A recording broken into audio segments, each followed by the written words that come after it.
Olá, bom dia! Quinta-feira, 2 de abril, 9 horas da manhã, pelo horário de Brasília, estamos dando início a mais um Papo das 9, eu desejando a vocês que essa quinta-feira seja muito determinada na busca pela boa sintonia, pelas boas vibrações, pela vigilância possível dos nossos pensamentos e dos nossos sentimentos, para que a gente possa ser cada vez mais agentes informais de saúde. Não precisa ter formação em medicina ou enfermagem para promover a saúde. E nós podemos conspirar em favor da saúde individual e da saúde coletiva, realizando boas escolhas em favor de nós mesmos e daqueles que compartilham conosco esse momento histórico, que será lembrado nos próximos séculos, eu não tenho dúvida alguma. Vamos aqui começar evocando o nosso sócio, o nosso parceiro espiritual nessa empreitada, Carlos Torres Pastorino. 3, 4 minutos atrás abriu o livrinho Minutos de Sabedoria, que deu essa mensagem de presente para nós. Seja alegre e otimista, não perca tempo em olhar para trás para ver o que já fez. Olhe para frente e caminhe confiante e alegre, praticando o bem e ajudando a todos. Dê a mão a cada criatura que se lhe aproxima. Diga sempre uma palavra de conforto e carinho. Tenha para todos um sorriso de bondade e a verdadeira felicidade passará a constituir seu clima permanente de vida.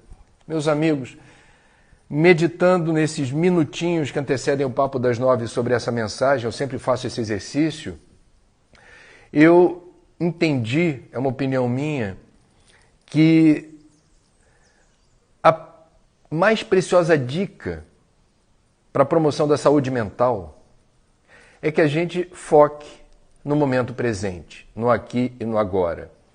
Quem fica remoendo reminiscências do passado está deslocado do eixo temporal, está vivendo num outro quadrante. E isso não costuma ser algo, quando se torna um exercício recorrente, quando a gente se refugia no passado com nostalgia ou fica prisioneiro de um evento que não foi agradável, isso vai dilacerando o nosso campo emocional. Isso é, eu diria, masoquismo, né? A gente não merece isso. Nós não merecemos isso. Então, o passado, ele não será modificado, deixa ele lá para trás. O futuro não chegou, não perca tempo com o que ainda não tem lugar, porque é um imponderável. Ninguém previu a ocorrência dessa pandemia, ninguém previu antes disso o advento da internet ou das redes sociais. Então o futuro a Deus pertence, como diz o ditado, não fiquemos especulando aquilo que boicota, sabota a nossa sanidade, a nossa lucidez e a nossa forma de ser feliz na medida do possível. Indicação de leitura? Podemos? Eu vou indicar, me permitam, uma obra que eu adorei e que é de uma pessoa que eu posso chamar de amiga. Eu estou falando do livro Ideias para Adiar o Fim do Mundo. Olha que título. Do Ailton Krenak. Ele lançou esse livro no primeiro semestre do ano passado, muito antes de aparecer o novo coronavírus. Ideias para Adiar o Fim do Mundo reflete o pensamento de um dos mais inspirados autores, pensadores indígenas do Brasil, Ailton Krenak. Como é da tradição indígena, traz no sobrenome a sua etnia, os Krenak, que estão resistindo em diferentes lugares do território brasileiro, principalmente em Minas Gerais, na bacia do Rio Doce, devastada pela Vale, no episódio de Mariana, não esquecemos. E aí tivemos o prazer de desfrutar o conhecimento do Krenak, que eu já vi em palestras falar coisas maravilhosas quando as pessoas ficam ansiosas, angustiadas. Nossa, mas agora não tem jeito. Nossa, mas agora o que será de nós? E o Krenak na dele. Aí quando perguntam para ele, o que você acha, Krenak? Eu falei, eu acho que vocês estão fazendo burburinho, tempestade em copo d'água. Nós estamos no Brasil há mais de 500 anos, a nossa história, enquanto tradição, etnia indígena, é de perseguição, massacre. Há mais de 5 séculos. Então, quando vocês perguntam para mim o que eu acho em relação ao problema que vocês estão mostrando aqui, não é de desrespeito à percepção de que é um problema. Mas não diga que isso é o fim do mundo, não diga que isso não tem jeito, não diga que isso não tem solução. Porque nós, indígenas brasileiros, sabemos o que é estar constantemente experimentando uma sensação extremamente desagradável de não pertencimento, de preconceito, de intolerância, de invasão das terras dos povos originais do Brasil. Então, o Krenak ele tem uma filosofia de vida muito interessante e que combina com o aparecimento dessa pandemia, que é a filosofia indígena e a percepção da realidade deles de que, sem respeito à natureza, não haverá salvação para a humanidade. Quando você fala da terra indígena, terra para eles não é propriedade, terra para eles não é lote que tem valor de mercado. Terra para eles é uma extensão deles. A terra tem um componente espiritual. A terra provê vida. A terra é um lugar que a gente deveria sempre se preocupar em deixar na melhor resolução possível para as gerações futuras. Isso é Krenak na veia. Então, sugiro, para quem puder, peça pela internet, se você não tem o livro, Ideias para Adiar o Fim do Mundo, do meu amigo, pensador indígena, Ailton Krenak. Bom, eu vou rapidamente pincelar algumas notícias que eu acho importantes. Quem acompanhou ontem o último boletim do Ministério da Saúde, na entrevista coletiva dada pelo ministro Luiz Henrique Mandetta, viu que ele pela primeira vez entendeu que seria uma boa ideia que as pessoas usassem máscaras de pano para múltiplos usos. E isso foi novo no discurso do ministro. E é algo que está gerando alguma polêmica. Por quê?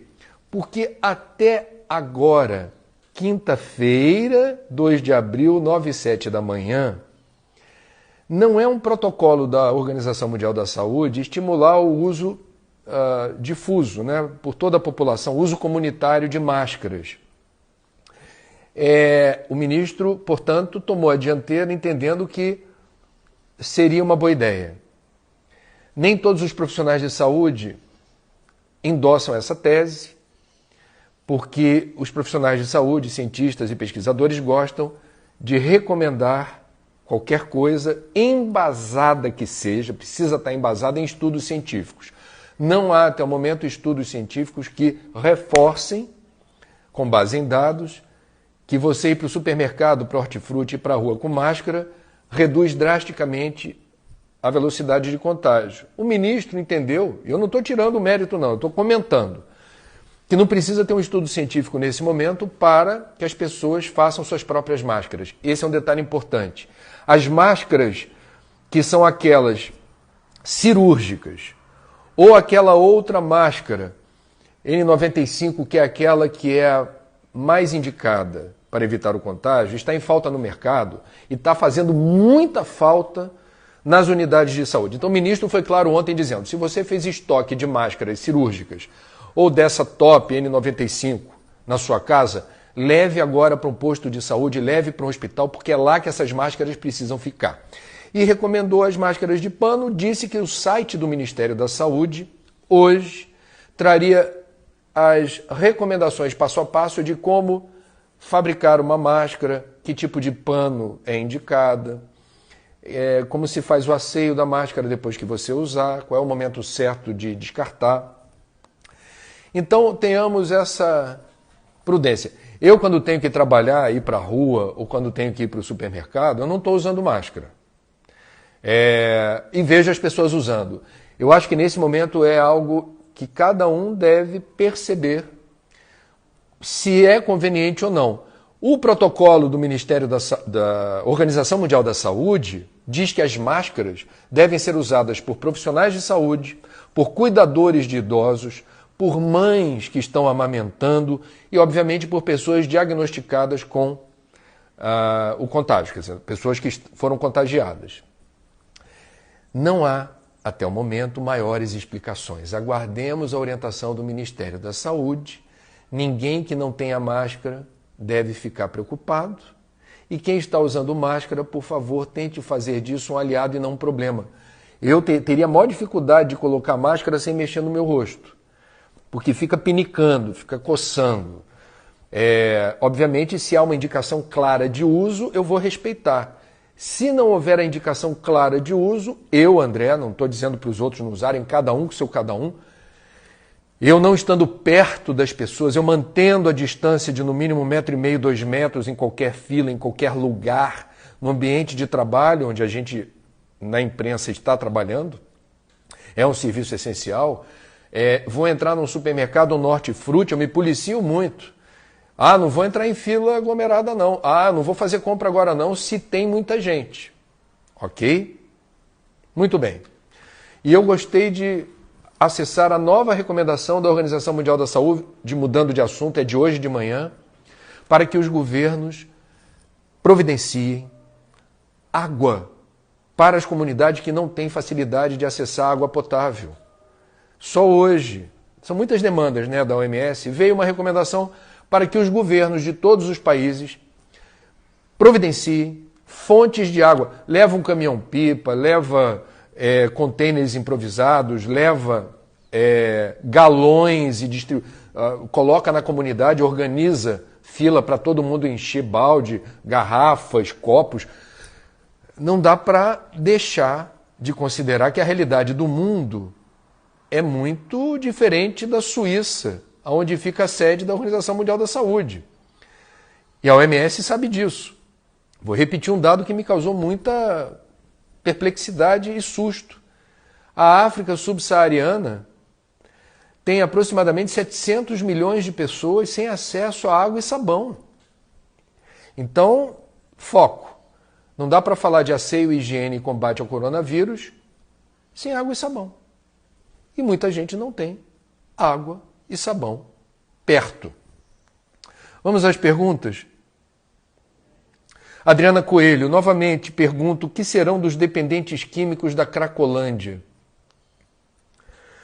Bom, a Cracolândia em São Paulo vinha sendo tratada na base da bomba de efeito moral e cacetete. Eu discordo dessa abordagem, eu acho que os dependentes químicos são pessoas que precisam de ajuda, não de pancada.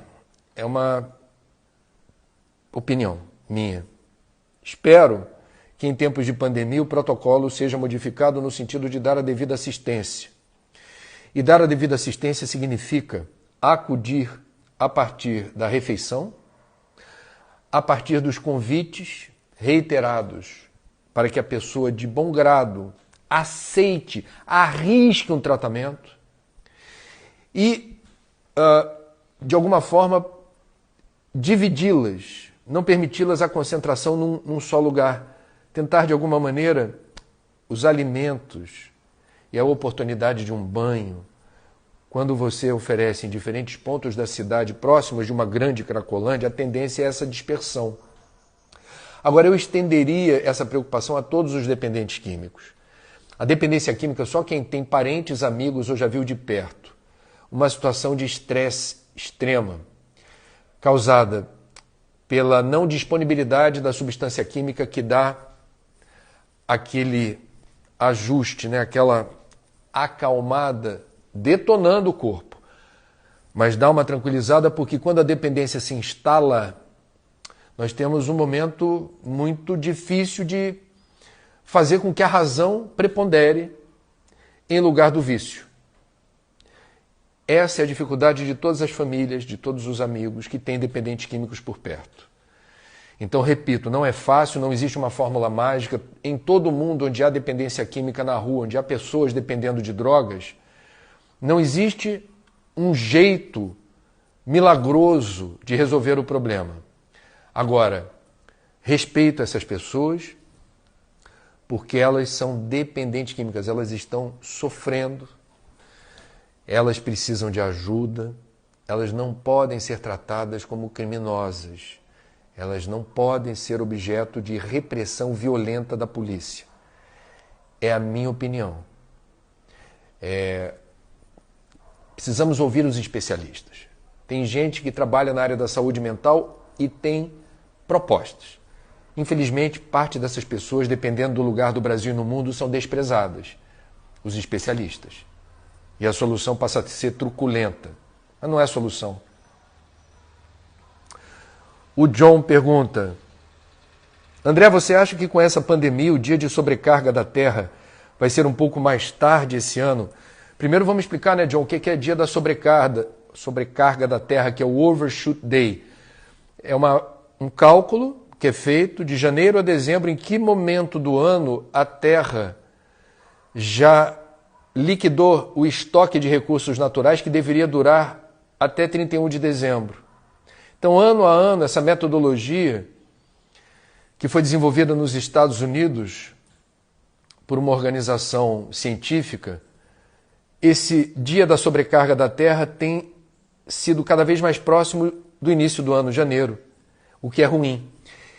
Então, John, me parece, mas eu não tenho os dados, que sim, nós estamos poluindo menos, nós estamos circulando menos, então certos gêneros de impactos ambientais estão sendo adiados para depois deste isolamento social.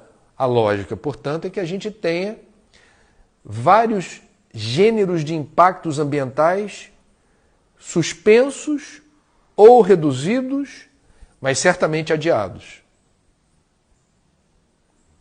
Lucimar Barbosa traz a seguinte questão: você concorda que esse momento tem um significado importantíssimo para a transição planetária? Podemos dizer que é um marco? Lucimar, já falamos sobre isso aqui, mas não custa repetir. Sim, é um divisor de águas. Olha, quer ver um exemplo? Transição planetária tem um aspecto espiritual, a gente já falou sobre isso aqui.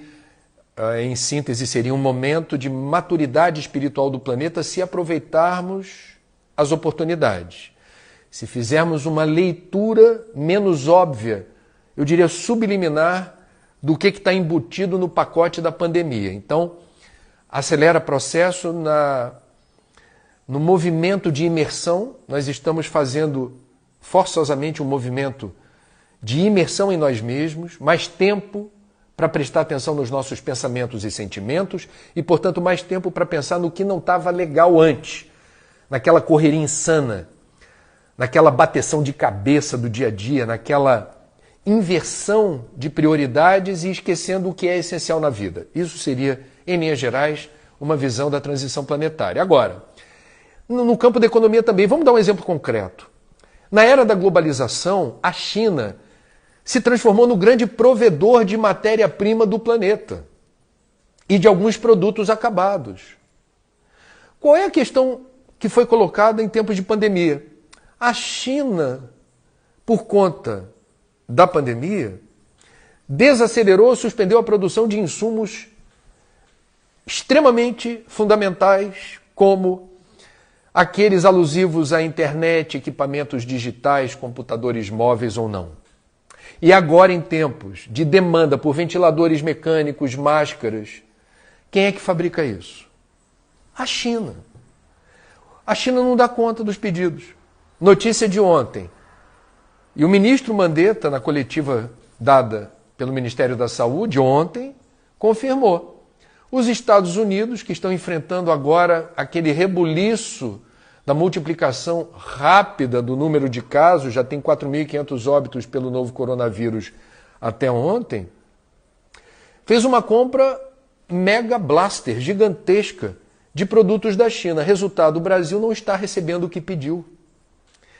Talvez por isso o ministro Mandetta tenha sugerido que a população, em querendo se proteger mais, que faça suas próprias máscaras de pano e não compre máscara cirúrgica ou aquela N95 que precisam estar disponíveis para os profissionais de saúde. Aí você fala de transição planetária, Faz sentido, é uma pergunta, eu não tenho a resposta. Faz sentido o mundo ser tão dependente da China para tudo? É uma pergunta. Outra, faz sentido o mundo ser absolutamente dependente de petróleo da Arábia Saudita? Ainda. Num mundo que declarou guerra ao aquecimento global e a gente precisa reduzir rápido emissões de gases estufa, a principal emissão de gases estufa é queima de combustíveis fósseis, petróleo, carvão e gás. A gente já podia fazer essa transição energética. Estamos esperando o quê? Percebe? Tem muita coisa em jogo. Ontem o meu amigo Jorge Pontual, no programa Em Pauta da Globo News, com muita propriedade, falou: a pandemia, ela seria evitada se as autoridades, se os governantes prestassem atenção em inúmeros relatórios, vários autores dizendo uma pandemia em escala planetária é questão de tempo. Ele falou que são vários e vários e vários livros, eu estou querendo pesquisar melhor esse assunto, mas na comunidade científica dava-se como certo, seria uma questão de tempo, uma pandemia. Os governos não se prepararam para isso. E aí o Jorge Pontual lembrou: o aquecimento global é a próxima pandemia, no seguinte sentido: são inúmeros os relatórios dizendo teremos um colapso planetário se não prestarmos atenção nos efeitos do aquecimento global. Portanto, é hora de descarbonizar a economia, de não queimar petróleo, carvão e gás com a voracidade que a gente tem feito, porque vai dar problema, e vai dar um problema planetário. Quem avisa, amigo é. Não tem esse ditado? Deus, assim, a gente precisa prestar atenção nos relatórios que reportam com embasamento científico o que significa desprezar as advertências da comunidade científica sobre aquecimento global. E várias obras, algumas delas citadas pelo meu amigo correspondente em Nova York, Jorge Pontual, há décadas vinham advertindo: teremos uma pandemia. É bom a humanidade estar preparada. Alguém se preparou? Bom. A Paula Amaral: André, fale sobre a situação no Equador, por favor. Bom, o nosso país vizinho registrou o colapso do sistema de saúde. Mas eu não gostaria, nesse momento não é o propósito do Papo das 9, esmiuçar o lado mal resolvido desse despreparo de todo o mundo para enfrentar uma pandemia. O Equador, nesse momento, nossos irmãos equatorianos estão experimentando aquilo que seria o cenário menos alvissareiro quando há um colapso no sistema de saúde, né? Então, é para isso que nós estamos em isolamento social. Aonde o isolamento funciona, nós evitamos os piores cenários. Esta é a informação mais importante. Esta é a informação mais importante. Juliana Mendes: André, como fazemos quando precisamos receber em casa algum técnico? Por exemplo, o ar-condicionado da minha filha quebrou, preciso chamar o técnico. Quais protocolos? Por coincidência, o jornal O Globo de hoje traz, inclusive com gráficos, assim, o passo a passo de como proceder. Dá um certo trabalho, quer dizer, a minha sugestão, mas eu sugiro que você pesquise. Eu vou dar apenas uma sugestão como jornalista que já viu, mais de uma vez, as recomendações para pessoas que não são da casa da gente, não estão em confinamento, não estão em isolamento social como nós, mas precisam entrar na nossa casa. Bom, ele vai ter que entrar na sua casa, que ele entre sem sapato. Se você tiver um avental, existem aventais descartáveis, de plástico descartável. Um avental. Em salão de beleza tem esses, acho que se chama avental, né? Que protege o corpo, você fica com o pescoço e a cabeça para fora, o resto está tudo coberto. Se você tiver como oferecer a ele isso, beleza. Ele vai lavar a mão na sua frente, certo? E você vai acompanhá-lo. Não é para haver compartilhamento, muita gente acompanhando o trabalho do técnico, deixa apenas uma pessoa com essa função. O técnico vai fazer o reparo, certo? E vai sair da sua casa. E você, por precaução, vai fazer esse asseio de tudo, todo o trajeto, todo o trecho, o ar-condicionado, o aparelho que foi manipulado, porque é o que se recomenda. Nós, dentro de casa, estamos no lugar mais seguro do mundo.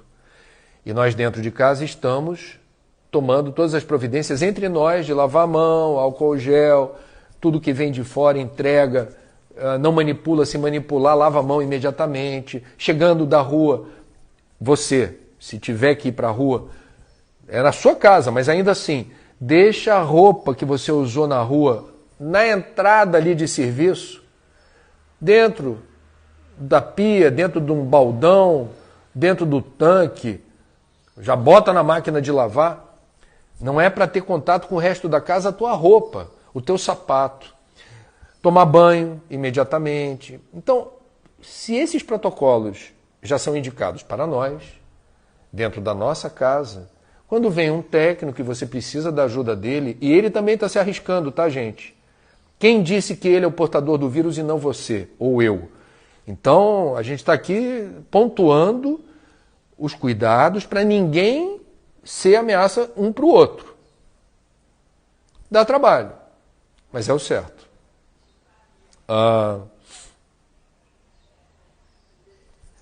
O Fabrício pede que eu faça um comentário sobre uma pesquisa da Universidade Federal de Minas Gerais que alerta sobre a presença do novo coronavírus no esgoto. Rapaz, você sabe que eu separei o link dessa pesquisa, mas não li por conta do trabalho. Vou ficar devendo e obrigado pela lembrança. É um assunto importante, porque a gente vive num país onde não priorizamos na linha do tempo. Não é esse governo, todos os governos desprezaram a emergência sanitária e o cuidado com o saneamento básico. No Brasil, a gente tem aproximadamente 5.000 piscinas olímpicas com esgoto in natura até a borda, sendo lançados todos os dias nos nossos rios, córregos, nos lagos, nas lagoas, no nosso litoral. Então, eu acho que é outro lembrete do novo coronavírus. Quando isso passar e vai passar, quando isso passar e vai passar, será que a gente vai cobrar com a devida energia? Eu tenho feito isso já há alguns anos, pelo menos 3 décadas, como jornalista antenado e curioso e que gosta dos assuntos ambientais. Para mim está muito claro que esgoto não importa em períodos de pandemia ou não. Esgoto não é para ser lançado in natura em nenhum lugar, porque ele é meio de transporte de um catatal de elementos patogênicos. Causa vários problemas de saúde, pode levar a óbito. O Brasil avançou muito na redução da mortalidade infantil, mas a gente tem problemas graves de parasitose, desinteria, enfim, olha, a lista é grande. Então, Universidade Federal de Minas Gerais, obrigado, Fabrício. Já tem alguma informação relevante sobre novo coronavírus no esgoto. A Margarete Ortega pergunta: quando surgiu o espiritismo em sua vida?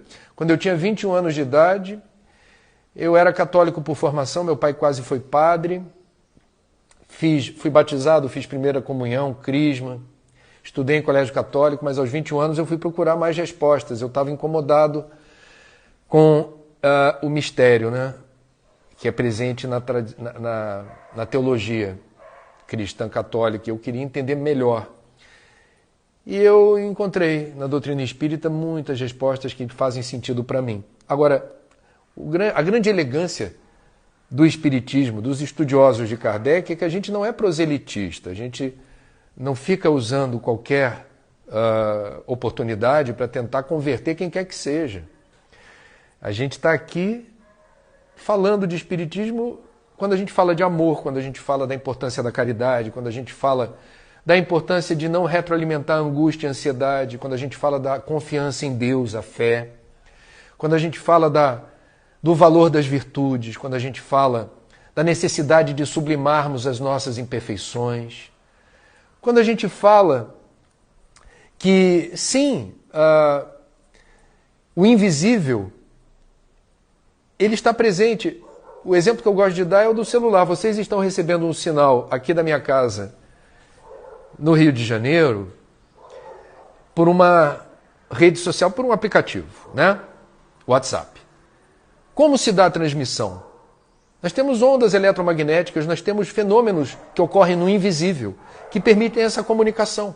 Então, o espírito ele tem esse cuidado de não determinar que aquilo que não se vê, aquilo que não é tangível, aquilo que eu não consigo identificar com os meus sentidos, inexiste. Aliás, não é preciso ser espírita para isso, mas enfim, vamos que vamos.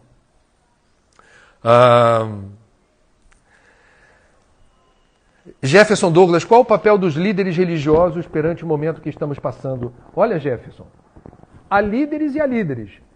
Eu respeito as lideranças religiosas que estão reforçando a campanha pelo isolamento social. Papa Francisco à frente. Você se lembra da imagem dele sozinho? Essa imagem já é uma das imagens mais importantes, contundentes e dramáticas do século XXI. Só estamos nos anos 20, hein? É uma das imagens mais contundentes do século até aqui. Como o Papa Francisco, inúmeras lideranças religiosas estão reforçando a necessidade do isolamento social. Estão realizando seus cultos, missas, reuniões públicas, bênçãos, axés, à distância, como deve ser. Como eu disse, o invisível, ele é meio também de transporte de vibrações. As vibrações, elas percorrem o tempo e o espaço numa velocidade indescritível. Então você não precisa ser presencial. A bênção, o axé, o afago espiritual, ele chega onde deve sem você precisar estar junto. Essas lideranças eu respeito e agradeço a Deus elas estarem fazendo o que elas estão fazendo. Outras que eu não quero nominar cometem a imprudência de desprezar o perigo que esse vírus representa e estimulam as reuniões públicas.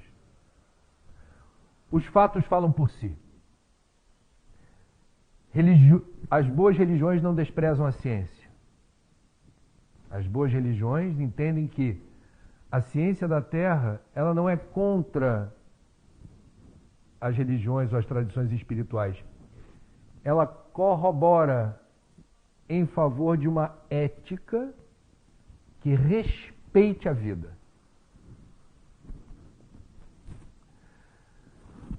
Ângelo Binder, gostaria que falasse se a saúde mental dos servidores públicos que estão na linha de frente está sendo cuidada.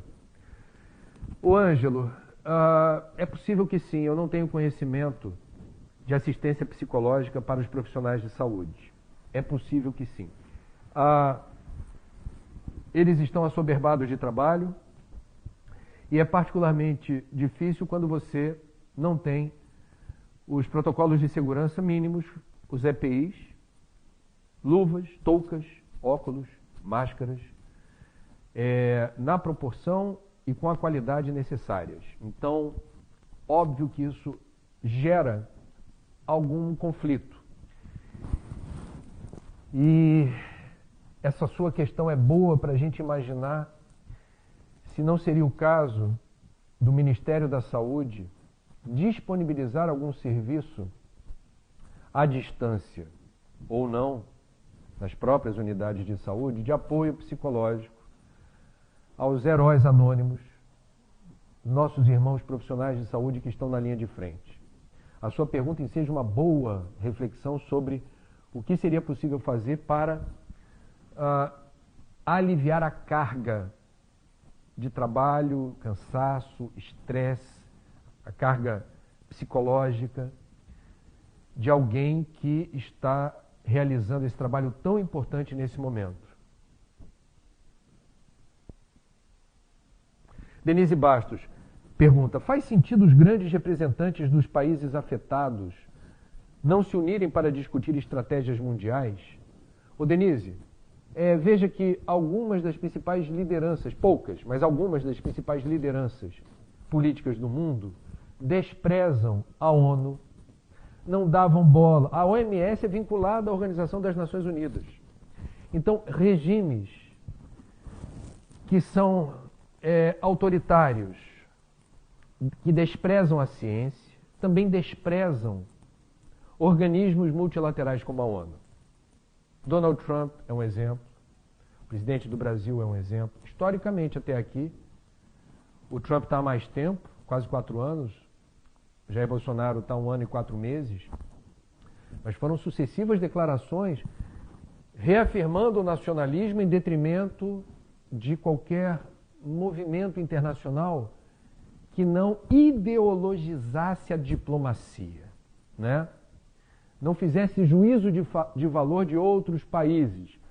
Porque na Argentina ascende ao poder um presidente que não é da minha ideologia, então não vou na cerimônia de posse. É disso que eu estou falando. Então, eu espero que um dos legados do novo coronavírus seja o entendimento de que para resolver os problemas de saúde do mundo, para resolver o problema da fome, para resolver o problema da grave crise climática, todos precisam estar juntos. Todos. Se não está bom para todo mundo, não está para ninguém. Estamos todos no mesmo barco. Se começa a entrar água, todo mundo se molha. Então a gente precisa entender, sem prejuízo dos interesses nacionais de cada país. É fake news essa história de que, porque a ONU interfere na soberania do Brasil. Não. A OMS agora, que é um braço, está ligada à ONU, o que a OMS está fazendo? Está orientando a distância, está dizendo assim, as diretrizes são essas. Se tem um país ou outro, eu vou dar um exemplo, Turcomenistão. O presidente do Turcomenistão, meu amigo Ariel Palacios, deu uma aula ontem sobre o que é hoje o Turcomenistão. É um país onde o presidente proíbe por lei que as pessoas falem Covid-19 ou falem novo coronavírus.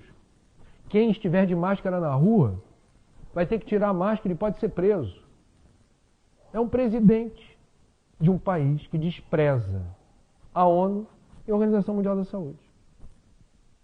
O terror que é viver num país assim. Então,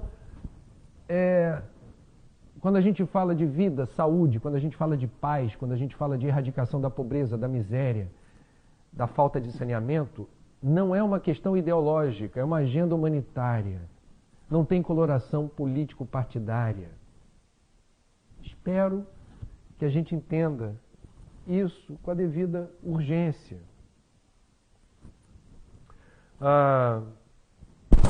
André, o seu áudio está abafado, veja se não há algo tapando o microfone. Não, meus equipamentos ultra sofisticados estão aqui.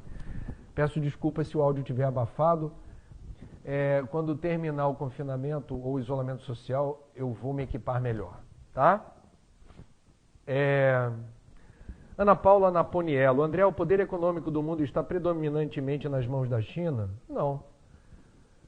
A única superpotência do planeta chama-se Estados Unidos. E para os Estados Unidos é muito conveniente ter a China como complemento de logística no provimento, no fornecimento de matéria-prima e de certos produtos que os Estados Unidos ou não se interessam em fazer ou se beneficiam pelo preço barato da China. Então, meus amigos, nós temos aqui, eu já falei, é uma opinião, que não é minha, é de muitos economistas aí que estão discutindo um novo desenho na era da globalização, onde a gente evite, de alguma forma, riscos sistêmicos causados pela ultradependência de uma nação ou várias em relação a outra nação. Percebe? Isso é um dos aprendizados da pandemia. Ficar dependendo de um só país, que é o grande fornecedor de petróleo, Arábia Saudita, que é o grande fornecedor de insumos médicos ou de insumos digitais. Nunca se usou tanto smartphone, iPad, outros equipamentos, PCs, notebooks, e está faltando equipamento no mercado. Está faltando por quê? Porque vem tudo da China. Vem tudo da China. E o mundo adorava que viesse tudo da China porque vem baratinho. Eles entregam rápido. Não quer saber muito se tem exploração de mão de obra, se a legislação trabalhista é capenga, se eles devastaram e poluíram enormemente os recursos hídricos por conta da poluição, se o ar que o chinês respira é irrespirável, que queima carvão mineral, que é a principal fonte de energia. Ah, está vindo da China, tá bom. Será que vai continuar sendo assim? Essa é uma questão delicada, complexa, mas é uma questão. A Kátia Tuca pergunta, como está Cuba? Não se fala nada sobre eles. Gente, o mundo é muito grande, né? A gente está num período que importa falar primeiro do Brasil. Vamos combinar? Vocês estão vendo. A programação das televisões aberta e a cabo foram todas desmanteladas, a grade, em função da emergência das informações que aludem aos cuidados para evitar contágio e o que está acontecendo por aí. Aliás, um lembrete. Se o noticiário lhe oprime, se você se sente mal acessando certas notícias, pela TV, pelo rádio, imprensa lida, né, mídia impressa, ou pela internet, lembra do que eu sempre estou falando aqui. Não consuma, desliga, muda de canal, faz diferente, preserve-se, cuida da sua psicosfera, cuida do teu campo eletromagnético, cuida da tua saúde mental, preserva o teu equilíbrio, a tua harmonia, preserva o teu eixo, sinta-se ancorado no território da serenidade, sem excessos de qualquer ordem. Esse é o dever de casa mais importante do mundo. Ah, mas eu preciso estar bem informado. Se a informação lhe deprime, se a informação lhe causa angústia, muda a programação. Muda. Nada é mais importante do que você estar em paz, na medida do possível, tranquilo e sereno, na medida do possível, preservando a sua integridade física, mental, psicológica e espiritual. Nada é mais importante do que isso. Tudo o mais é detalhe. É desimportante, considerando a prioridade na sua vibração, na sua sintonia, na sua frequência. Boas leituras, boa música, bons filmes, exercício físico para a liberação de substâncias que dão um up, né? Outro dia eu fui fazer aqui, eu contei para vocês, estou na dúvida. Moro num prédio de 12 andares, resolvi fazer da escadaria do prédio a minha academia. E doeu, viu? A batata da perna pediu arrego. Vou te contar, subir e descer escada, 12 andares. O tiozão aqui tem 53 anos, gente. E eu não sou malhador, não. Eu não sou marombeiro. Então vou te contar, depois da segunda descida e subida, eu falei, para mim já deu. Fui para casa tomar um banho. A batata da perna doendo um pouquinho. Eu acho que eu não fiz um bom alongamento, não cuidei bem de mim. Para fazer o exercício hard. Assim, me senti melhor. Exercício físico. Bota no pacote, bota na listinha. Ah, mas eu já tenho idade, então dá uma voltinha dentro de casa, dá uma voltinha sem parar ali em volta da sala. Faz o percurso, faz da sua casa um city tour. Atenção, vamos conhecer agora o quarto de hóspedes. Atenção, vamos para a sala. Atenção, vamos para a área de serviço. Ah, André, mas eu moro num quarto e sala, num kitnet. Faz polichinelo, faz abdominal, tem halteres, tem alguma coisa que sirva de peso. Acessa a programação gratuita disponibilizada nas redes sociais e em sites sobre como fazer exercício, como praticar yoga, pranayana, aquela respiração, entra por aqui, sai por aqui. É uma coisa ultra simples, faz uma diferença danada. Outro dia minha prima Lúcia, que é professora de yoga, mandou para mim. André, olha, recomendação da respiração do pranayana. Eu falei, opa, tô dentro. Se é para ajudar, eu vou testar. Se funcionar, vou incorporar a minha rotina.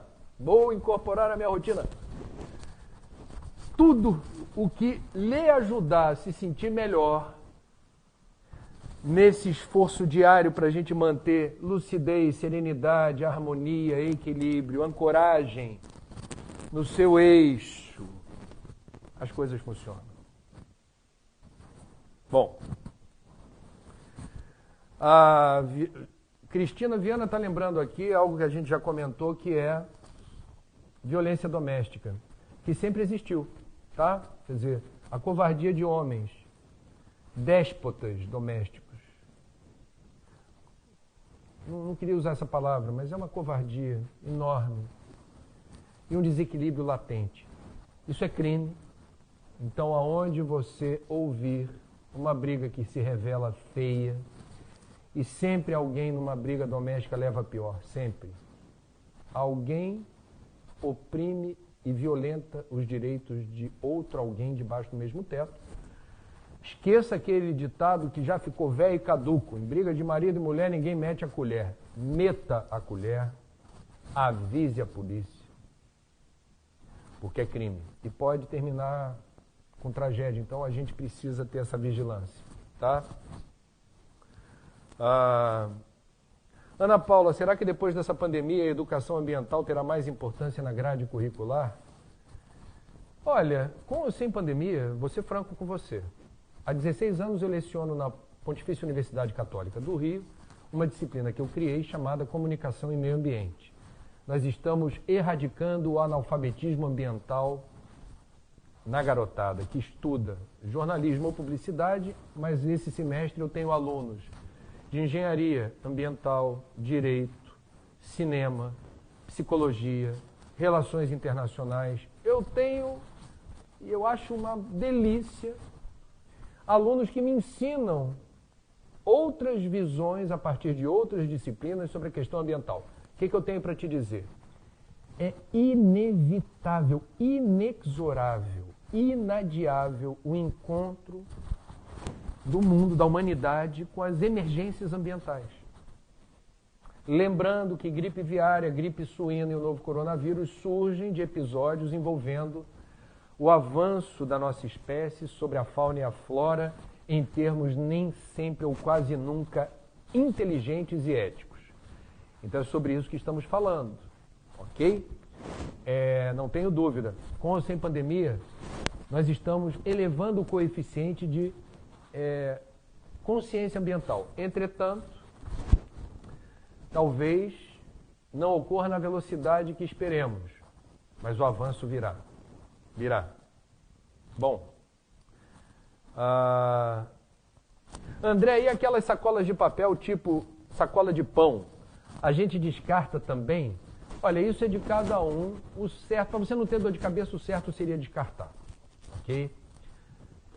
Eu estou separando o lixo seco na minha casa na presunção de que, quando encerrarmos o isolamento social, voltaremos a ter coleta seletiva com os catadores equipados com EPI. Essa é uma aposta que eu estou fazendo. As cooperativas capacitadas. Porque se elas não estiverem capacitadas, o meu lixo seco vai pegar o caminhão de lixo convencional e vai para o aterro. Eu não quero expor catador a novo coronavírus. Agora, não é momento de ficar guardando coisa que vem da rua. Ok? Veio da rua. Você não sabe quem manuseou, quem manipulou, tem digital de quantas pessoas naquela sacola de pão. Ok? Então, na dúvida, não brinca. Você não vai limpar a sacola de papel de pão com água sanitária diluída com álcool. Pelo amor de Deus, né, gente? Assim, joga fora. Joga fora.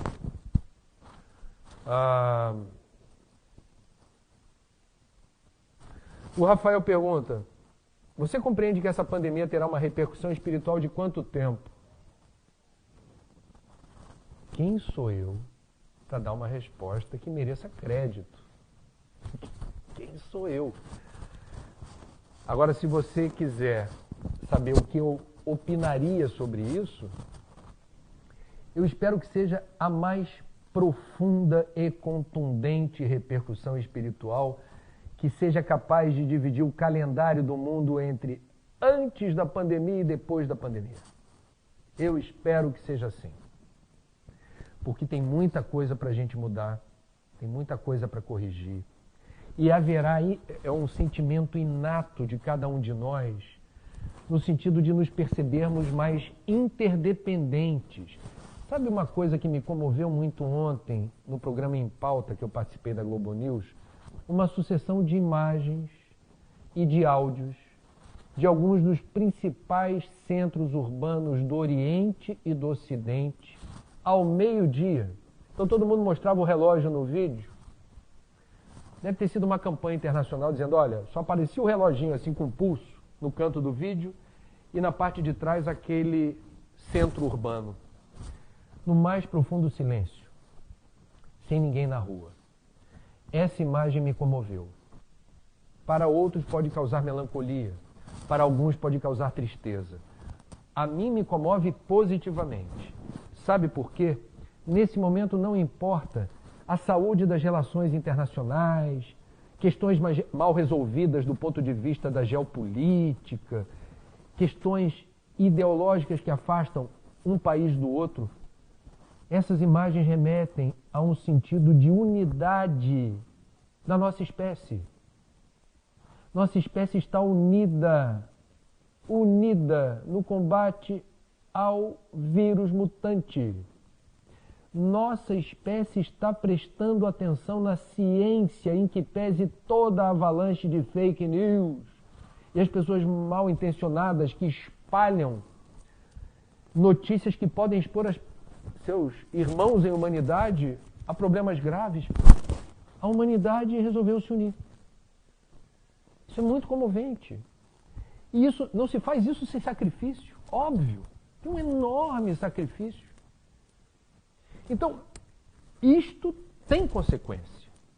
É difícil imaginar que esse movimento planetário não tenha consequências positivas para melhorar a qualidade de vida da nossa espécie, para modificar as relações que estabelecemos uns com os outros e nossa com o meio ambiente, para qualificar as transações comerciais, para repensar a produção de proteína animal nos termos em que ela vem acontecendo, para erradicar, se possível, miséria, pobreza, exclusão social, resolver os problemas da falta de saneamento. No Brasil, 100 milhões de brasileiros não têm os esgotos tratados.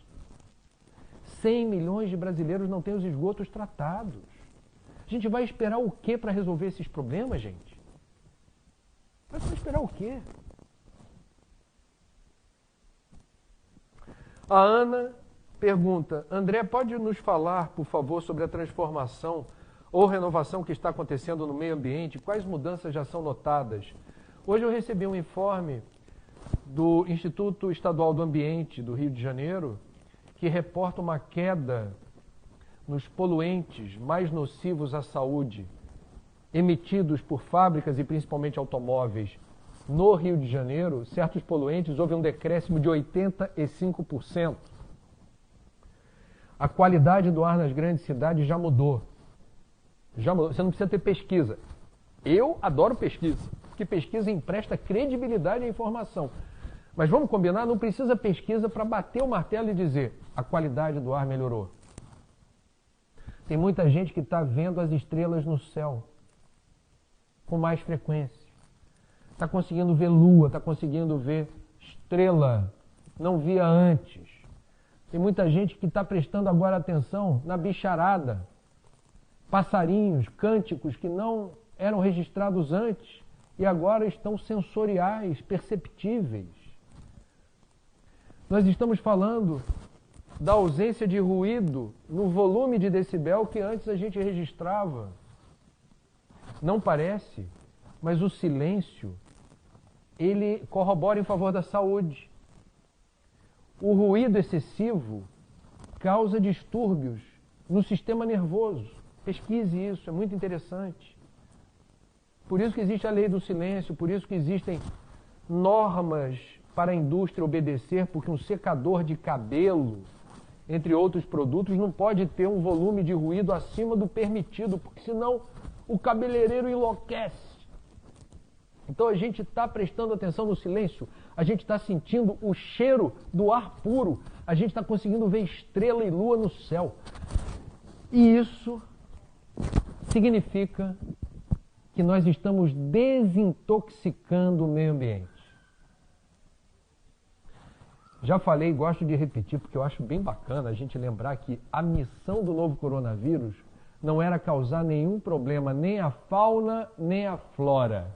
O alvo do novo coronavírus é a espécie líder, com intelecto superior, feita à imagem e semelhança de Deus, topo da cadeia evolutiva, que tem promovido o ecocídio. A gente tem destruído sistematicamente os recursos naturais, não renováveis, fundamentais à vida. Aí aparece um vírus mutante. Esse vírus mutante diz assim: partir para cima, porque meu alvo são vocês. Então, eu estou querendo, se eu pudesse entrevistar o novo coronavírus, eu perguntaria para ele: novo coronavírus, o recado está dado, agora dá uma trégua. Já entendemos. Missão cumprida, coronavírus. Agora, deixa a gente voltar a ter a alegria de conviver em outros termos. Mas não foi possível ainda realizar essa entrevista com o novo coronavírus, e ele está firme no propósito de promover, penso eu, um choque de realidade, promovendo uma reflexão emergencial de hábitos, comportamentos, estilos de vida, padrões de consumo. Vai muito além da saúde. A gente está falando só de saúde, que não é pouca coisa. Saúde é a prioridade. Mas tem tantas outras questões que estão sendo reviradas por esse vírus mutante. E que a gente precisa prestar atenção nisso. Porque se a gente não prestar atenção, há quem diga por aí que se desperdiçarmos a oportunidade, a natureza poderá nos brindar com algum outro vírus mutante em outro momento. Não queremos isso. Não merecemos isso. Com essa voracidade, causando tantos problemas. Precisamos aprender a lição. Dizem que Deus escreve certo por linhas tortas. Eu acho esse ditado muito inspirador. Um bom pai não é aquele que vive passando a mão na cabeça do filho, elogiando o filho, não apontando as imperfeições do filho. O pai precisa, de vez em quando, apontar com amor, com carinho. O pai, de vez em quando, precisa ser severo no sentido de apontar um erro, um equívoco, uma falha, para que aquilo não tenha continuidade. O pai ou a mãe, por vezes, precisam ser impopulares dentro de casa, aprendendo a dizer não. Mas não é o não déspota, é o não amoroso, porque isso educa. Muitas crianças e adolescentes adorariam ter pais e mães que sabem dizer não, porque ao não dizerem não, essas crianças e adolescentes não se sentem alvo de um amor que se arrisca na direção do impedimento, que não é agradável para nenhuma criança ou adolescente, mas é o necessário. E o que fica registrado no coração da criança e do adolescente para o resto da vida é o não amoroso. Pai, mãe, obrigado por vocês me suportarem, por vocês tantas vezes sinalizarem para mim que eu estava no caminho errado, mas o caminho que interessa era aquele e eu não percebia. Hoje eu percebo. Obrigado. Meus amigos, já vou me despedindo, restam 50 segundos para dizer que amanhã às 9 estarei aqui, se Deus quiser.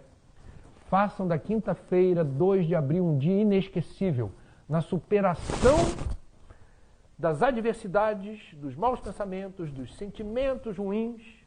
Sejam agentes de saúde de si mesmos e daqueles que compartilham contigo o isolamento social. Fiquem com Deus. Até amanhã, se Deus quiser. Tudo de bom.